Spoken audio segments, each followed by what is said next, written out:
Picture the scene. It's 2018 and Battle Royale games are the in thing. PUBG and Fortnite are the alpha chunguses, which all pretenders aspire to be likened to.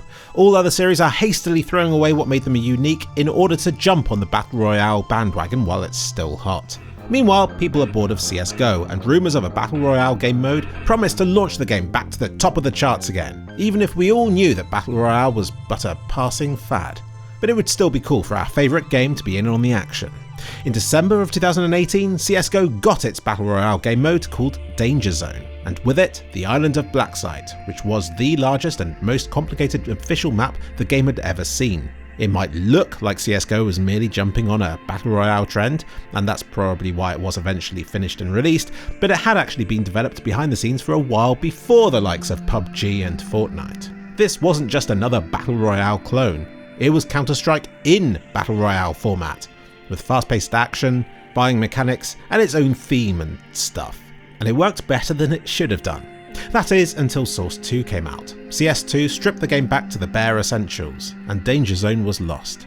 But should you get a craving for it, Mapper, master of all I survey, has created a custom map with familiar Battle Royale gameplay, set on an island comprising of hexagons, which sink in a random order into the water below, which is of course lava. Compared with the traditional Dangerzone game mode, this environment is quite a bit smaller, simpler and less detailed. Indeed, it's quite incredible how ugly this Source 2 map is, despite the engine's improved lighting and gorgeous water shaders. But I'll let it get away with that, given that this map is an experimental custom game mode with dynamically moving areas.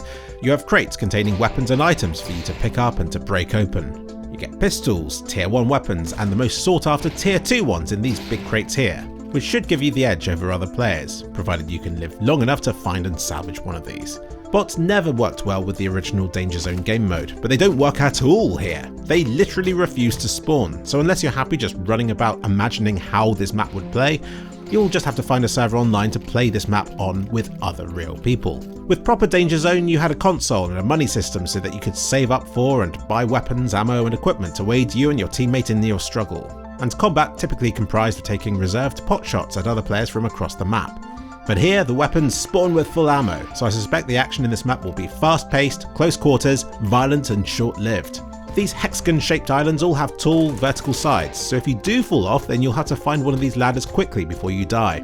And the moving platforms reveal some interesting stuff, like how smoke grenades remain cut off where the platform used to be, and the less said about your legs, the better. Though seeing your legs glitch through your body is often the easiest way to tell that your platform is sinking. So we'll see what happens and whether this custom game mode is elaborated on in future versions and map releases. In CSGO we got just the Blacksite map at first, then Valve eventually made a Dusty themed map called Sirocco. We also got a few custom maps for it like Frostbite and Ember, which I've covered in past videos. Some mappers actually specialised in making Dangerzone maps for the game, and I felt their job was quite painfully constrained by the limits of the Source 1 engine. I imagine if Source 2 ever got a Battle Royale game mode, then its environments could be quite a bit more detailed and expansive. Dangerzone wasn't just a fad game mode, it introduced cool new mechanics like bump mines, which are a bit like the launch pads now seen in the finals, which enabled some really cool and skillful acrobatics across the map. Cool clips of Dangerzone action were occasionally posted on Reddit for everyone to enjoy, and the game mode gained its own core community of fans who used it as a safe haven for when competitive game modes got a little bit too much. It earned its place in CSGO as a niche but novel and welcome addition, and you can still visit it if you load up the legacy version of CSGO on Steam, but it is but a remnant of what it used to be. Check out this Source 2 map in the video's description.